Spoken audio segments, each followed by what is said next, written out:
We are in Washington, D.C. at the National Museum of American History.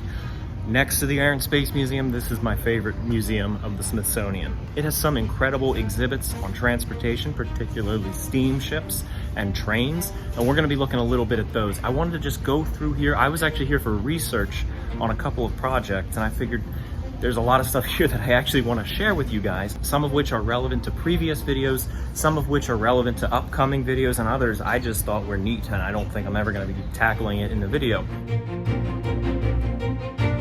First and most strikingly, when you come down the escalator behind me, is an original John Bull locomotive. This was imported in 1831 from England and was used to connect Philadelphia to New York by rail. By modern standards, it derailed quite a bit and was certainly very slow and unreliable, but back then it blew their minds. In fact, in 1834, a report by the Camden and Amboy Railroad, which was running her between Philadelphia and New York, said that she practically annihilated time and space. That's high praise.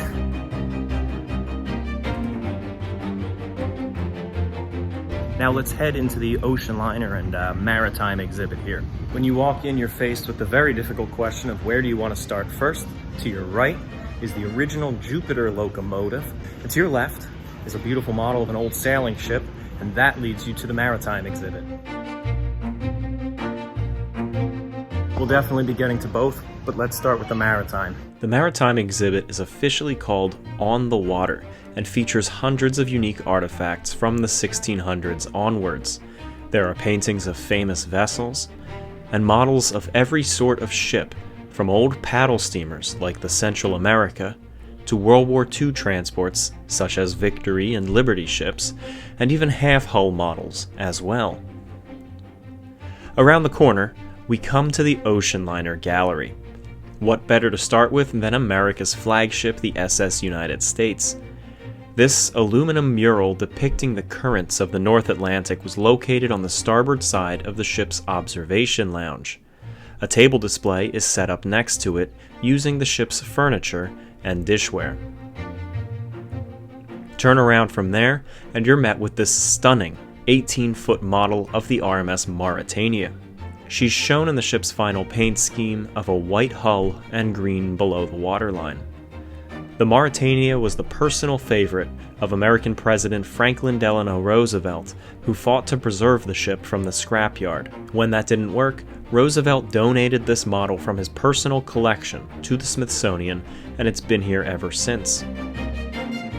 While my team is working on a virtual museum experience of the RMS Lusitania, this model of her sister, the Mauretania, is a useful tool to help us fill in some of the gaps in documentation on the ship's exterior.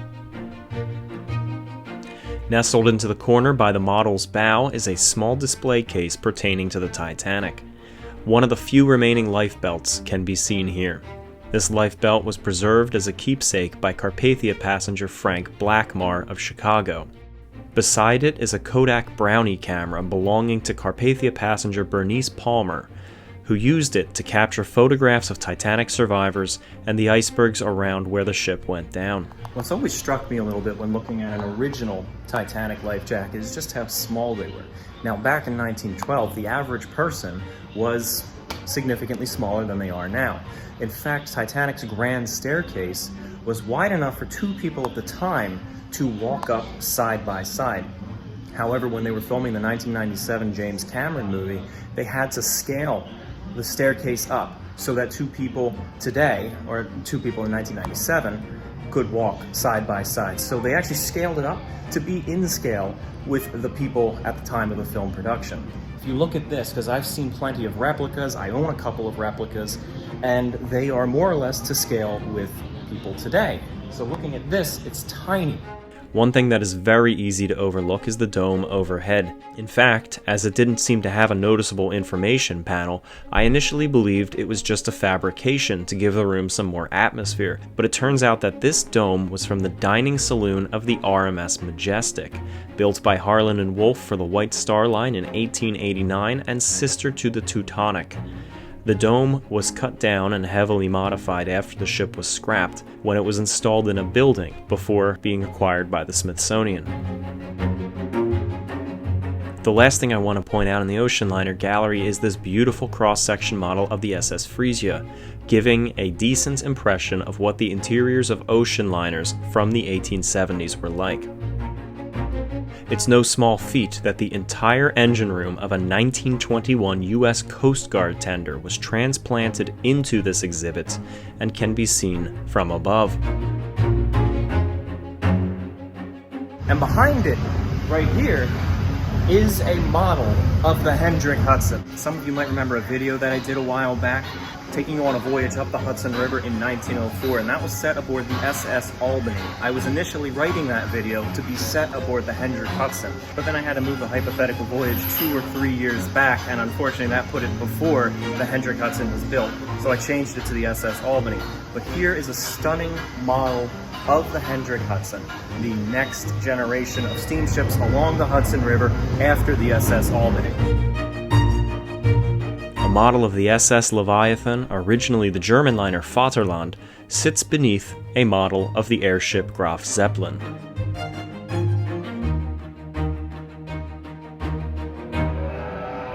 The Locomotive Jupiter is the Santa Cruz Railroad No. 3. It was built in 1875 and should not be confused with the locomotive named Jupiter that was present at the Golden Spike ceremony in 1869. It is similar, however. This locomotive served in California in the 1870s and 80s before it was transported down to Guatemala, where it ran well up until 1960 before being brought back to Washington, D.C.